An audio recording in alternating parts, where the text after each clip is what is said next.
Lockdown 5 के बाद अब अनलॉक 1 का ऐलान हो चुका है। अनलॉक से मतलब है कि जिन गतिविधियों पर रोक लगाई गई थी उन्हें अलग अलग चरणों में दोबारा से खोला जाएगा।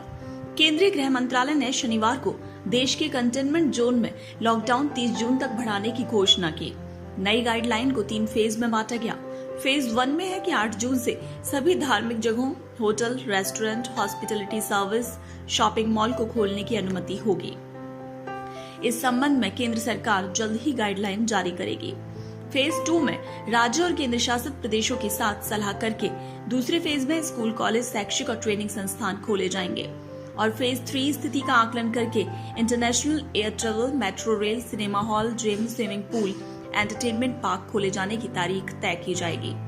सबसे राहत की बात यह है कि 2 राज्यों के बीच और राज्य के अंदर लोगों और सामान की आवाजाही पर कोई पाबंदी नहीं होगी। इसके लिए अलग से कोई अनुमति या परमिट लेने की जरूरत नहीं होगी।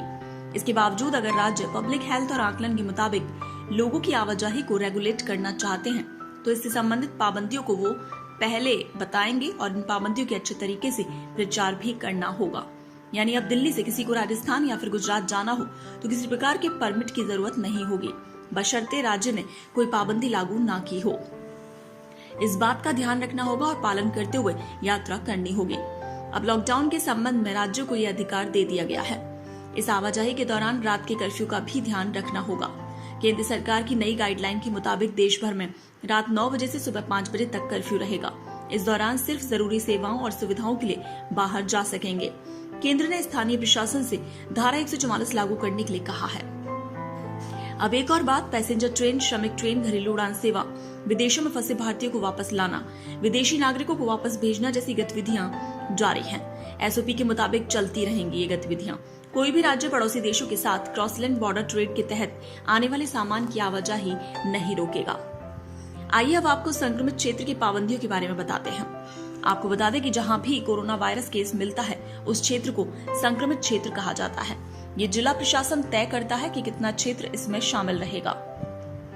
नई गाइडलाइन के मुताबिक केंद्र सरकार ने कंटेनमेंट जोन में लॉकडाउन को 30 जून तक बढ़ा दिया है। स्वास्थ्य मंत्रालय की गाइडलाइन के मुताबिक जिला प्रशासन कंटेनमेंट जोन निर्धारण करेंगे। कंटेनमेंट जोन में सिर्फ जरूरी सेवाओं की इजाजत रहेगी। मेडिकल इमरजेंसी, जरूरी सेवाओं और सुविधाओं के अलावा लोगों की आवाजाही पर पाबंदी रहेगी। राज्य और केंद्र शासित प्रदेश कंटेनमेंट जोन के बाहर बफर जोन भी बना सकते हैं। राज्य अपने आकलन के मुताबिक कंटेनमेंट जोन के बाहर किसी गतिविधि पर रोक लगा सकते हैं। एक बार फिर से आपको बता दें कि पहले चरण में 8 जून से शर्तों के साथ shopping mall, restaurant, salon, hotel और अन्य आतिथ्य सेवाएं शुरू करने की अनुमति दी जाएगी। रात का कर्फ्यू जारी रहेगा, लेकिन जरूरी सेवाओं के लिए कोई कर्फ्यू लागू नहीं होगा। रात को 9 बजे से सुबह 5 बजे तक अब नाइट कर्फ्यू रहेगा। अभी तक इसका समय शाम को 7 से सुबह 7 बजे तक था। एक राज्य से दूसरे राज्य में जाने का प्रतिबंध पूरी तरह से हटा लिया गया है। राज्य में भी लोग एक जिले से दूसरे जिले में जा सकेंगे। सोशल डिस्टेंसिंग का पालन करना होगा।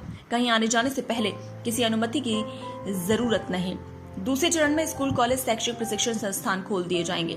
हालांकि ऐसा केवल राज्य सरकारों और केंद्र शासित प्रदेशों के साथ साथ स्कूलों, बच्चों के माता पिता और अन्य संबंधित पक्षों से विचार विमर्श के बाद ही किया जाएगा। और तीसरे चरण में स्थिति के आकलन के आधार पर अंतर्राष्ट्रीय उड़ानें, सार्वजनिक परिवहन और मेट्रो रेल शुरू करने पर विचार किया जाएगा। तीसरे चरण में सिनेमाघर, जिम, स्विमिंग पूल, मनोरंजन पार्क, थिएटर, बार के अलावा ऑडिटोरियम और असेंबली हॉल तक को भी खोलने की अनुमति मिलेगी। ब्यूरो रिपोर्ट, पत्रिका टीवी।